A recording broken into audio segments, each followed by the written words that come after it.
Hey guys, it's Sundown Rider here, and this is going to be my chapter review to Fairy Tale chapter 503, The Last Sight I Beheld. Now, the cover page is Wendy kind of almost bent over a table, kind of provocatively, but I don't want to go to prison, so it's got nothing to do with me. Let's read on. So Lucy awakens from her state of unconsciousness, but Natsu's still unconscious.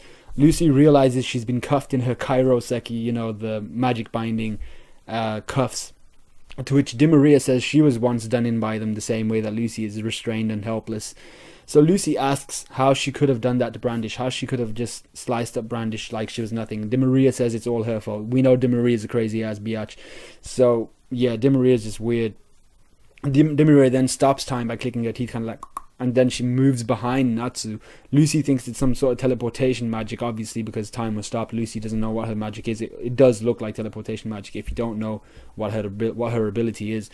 So Dimaria, while she moved behind Natsu, also took off Lucy's bra. For all the guys out there who like that kind of thing, I didn't see why she needed to do it, but we know what Fairy Tale is. So the one thing I'd like to mention though is we can see Lucy's just beneath her collarbone, I think it is, she's got a tattoo of it must be something to do with her which form she takes and which celestial spirit she garbs herself in. So she had a tattoo there, which I assume was for Pisces. Was it Pisces was the last one she used? I don't know, but that was fading away, so I'm assuming her magic's fading away or being locked because of the kairoseki. So Dimaria says she'll do the same to Natsu, as in she'll strip him, although he hasn't moved and may actually be dead. So her whole stripping thing is a bit weird, Dimaria is weird. I think that's just what needs to be said. So Dimaria then stops time and jumps on top of Lucy once again, saying what big eyes she has, kind of like Red Riding Hood style. So, oh, what big eyes you have. She threatens to gouge them out. She's really crazy. She threatens to gouge them out, but Lucy straight up gathers her balls and says, yeah, you can do it, I'm not afraid, go home. Dimaria wrecked count 1. So Dimaria motions to do it. I didn't think she'd have the gall to do it, but she motions to do it, saying she's gonna dice Lucy's face up and basically leave her with scars. And Lucy thinks about Natsu, almost in desperation, well, definitely in desperation, asking for help. So we then hear a stab, and then the next panel we see Lucy on the floor with blood over her eyes. And I have not for 1 second did I think, or was I convinced, that Lucy had actually had her eyes slit or her eyes cut out. So Lucy's chair's in ruins, but she wakes up and opens her eyes. So instantly the suspense of having Lucy's face covered in blood is shed straight away. So she wipes the blood from her eyes and looks for where Natsu and Dimaria should be, but she can't find Natsu. And then when she looks behind her, she hears she looks behind her, and Dimaria's is lying up against the wall, bloodied and beaten, absolutely horrendous looking. Her clothes are tattered, they're even burnt off. And all we get from Dimaria is Lucy's in shock. She's like, whoa, what the hell has happened to her? So Dimaria's traumatized, and she says it's a monster, referring to Natsu, but I don't think this really clocked with Lucy.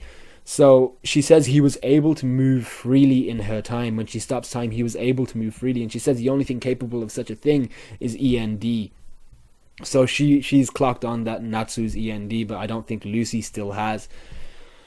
But Dimaria did look absolutely bloodied. And one thing I'd like to bring up, I was going to bring it up at the end but as a review, but one thing I'd like to bring up is I would have preferred it if Dimaria had actually just been slain here, had actually been killed, because that would have changed the tone of the whole manga, of everything, especially seeing as how hyped up END is. That would have changed the tone completely. It would have been so dark, so sinister, and with someone actually dying, we would see that END is indeed legit, it's indeed monstrous. So Happy then pops up with Poliuska, Evergreen, and Brandish. Brandish is fine. Brandish says to bind Dimaria, saying that her time magic kind of puts everyone in a bind. And then Evergreen asks what the hell happened here. Lucy says she was unconscious and woke to find Natsu missing and Dimaria delirious.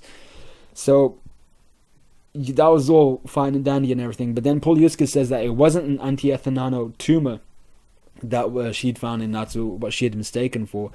it was a sinister demonic power, because the two are easy to confuse. A sinister demonic power and an anti-ethanano tumor.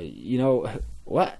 I don't know. We don't know the anatomy and physiology of the fairy tale world, but the two sound like very, very different things. And she messed up, as her only job is to be kind of like the doctor of fairy tale. So yeah, because they're really easy to confuse. I was a bit annoyed about that.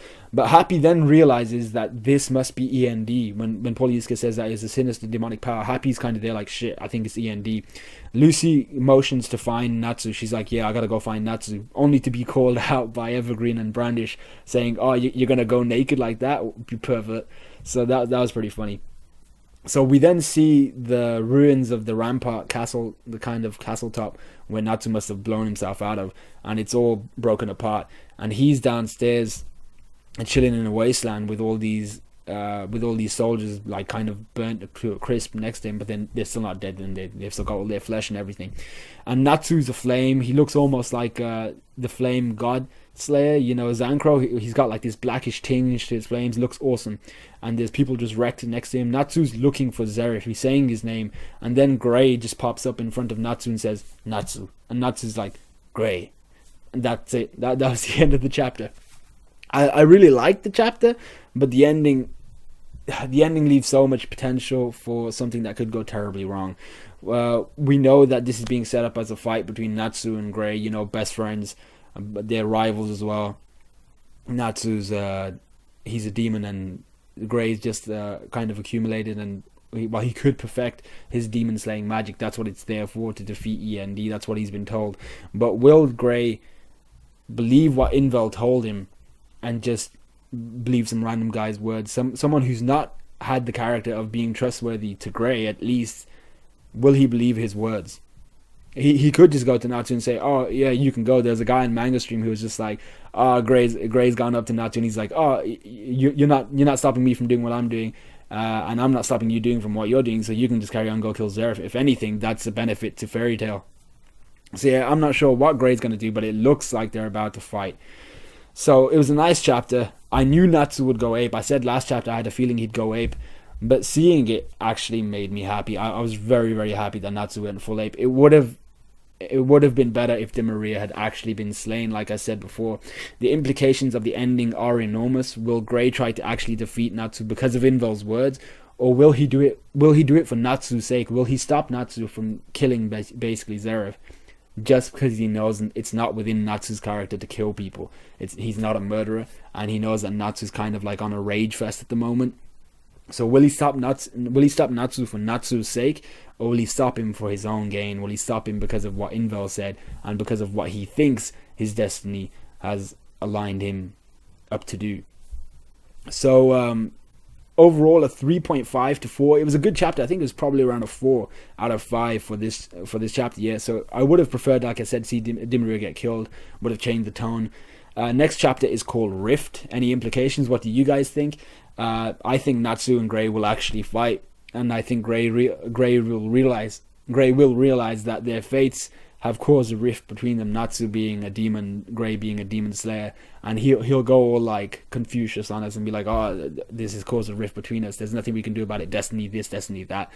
But yeah, I think they'll work it out. There's no way Gray's gonna kill Natsu, and if Gray, to be honest, I think if Gray can touch Natsu, he'll be a little bit too overpowered, because Gray couldn't even do. He was struggling against Invel until he went Super Saiyan Berserk mode, and he can't really do. I think he couldn't do anything against Dimaria, but Natsu was able to freely move within Dimaria's time magic, where she stops time. So you guys let me know what you think. I don't think Gray should be able to make Natsu struggle. He might put up a decent fight, but Natsu should kind of trundle over him quite easily.